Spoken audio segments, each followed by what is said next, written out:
So the first thing that we want to do is just to fold the raw edge in to meet the edge of the foam.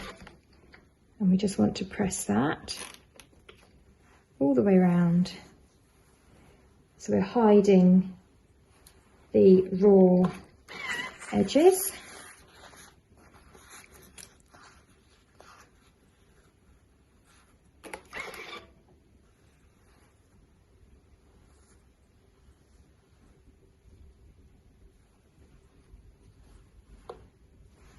We'll come back to the corners later. For now, just press everything in.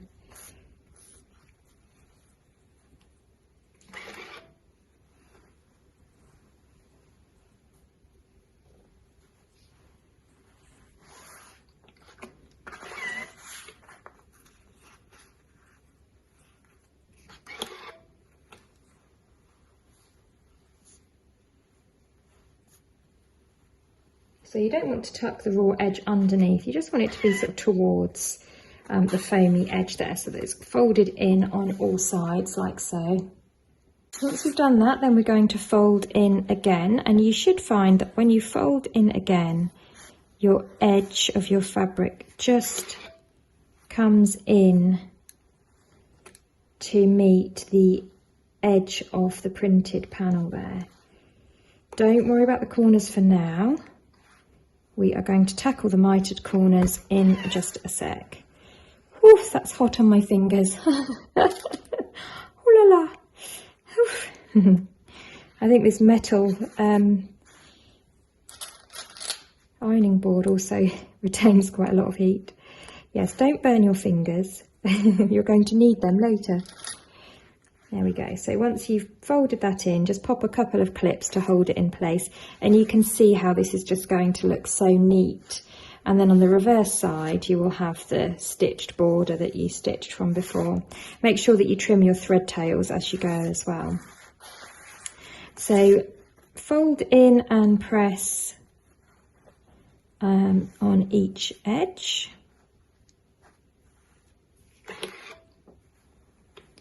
There's something so calming and satisfying about this project, I have to say. It's just a nice way to spend a morning with burnt fingers.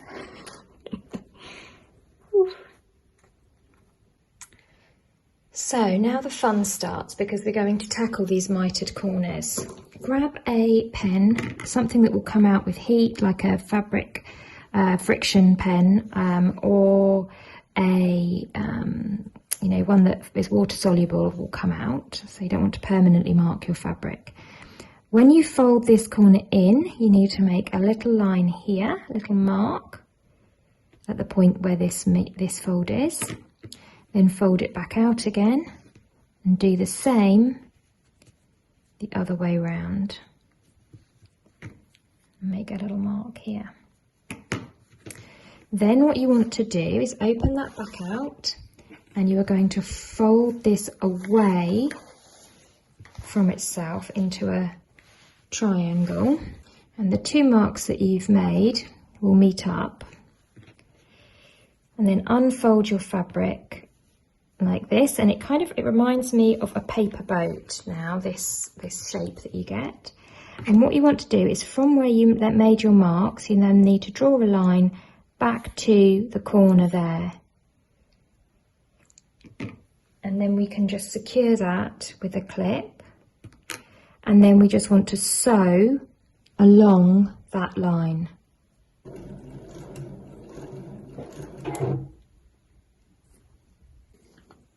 And then I trim off any bulk there once I'm happy that that's good, and then I can just turn that through.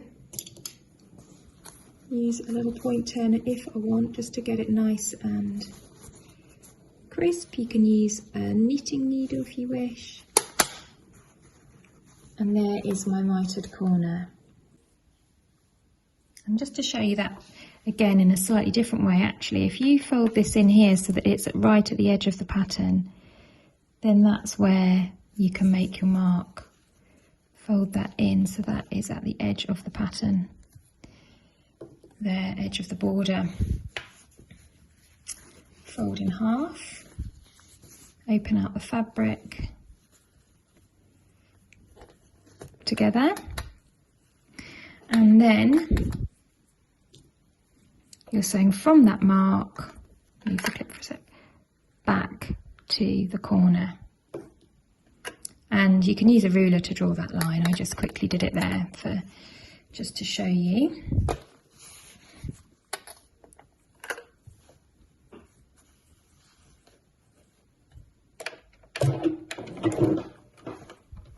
Making sure that these edges here match up as well.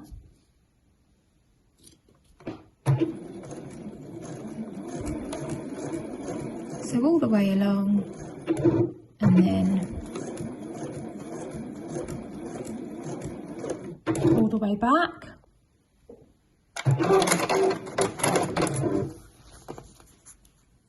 Trim off the extra.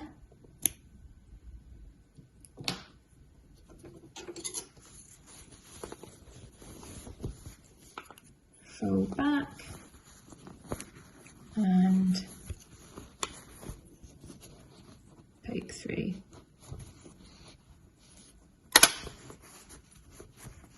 To create your mitered corner there.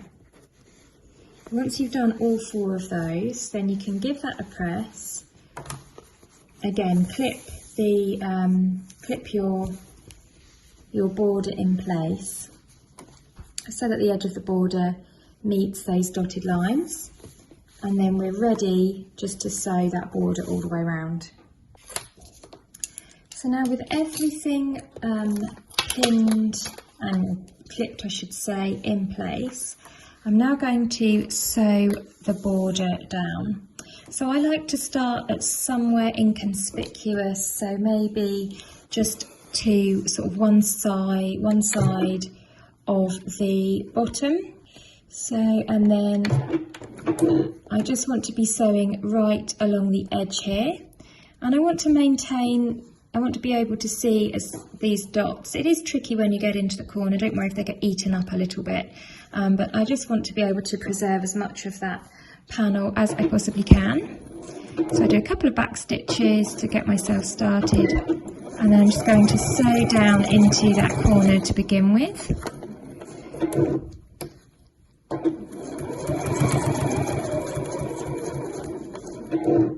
One more, there we go, and then I'll swivel that round and sew down the next side.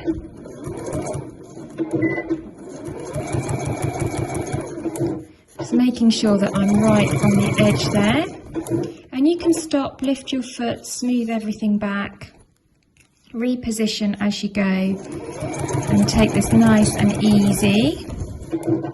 And I think you've got a lot of practice of this, so by the time you finish these table settings, you are going to be an absolute pro at doing those mitered corners, because you've got 13 to do and 4 corners on each. So if you want to learn mitered corners, this is absolutely learn and perfect mitered corners. I should say this is absolutely the right project for you. Came off there a little bit, talking too much. So yeah, you just need to go around the entire border, securing that down, and go all the way back round to where you started.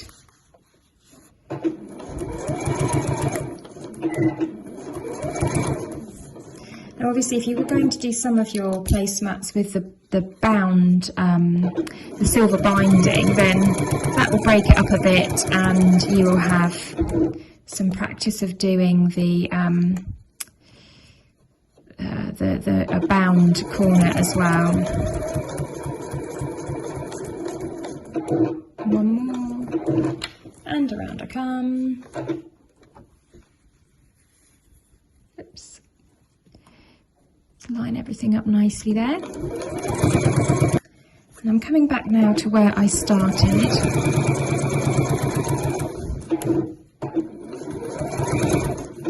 I'm just making sure I'm smoothing everything in so I don't get a pleat.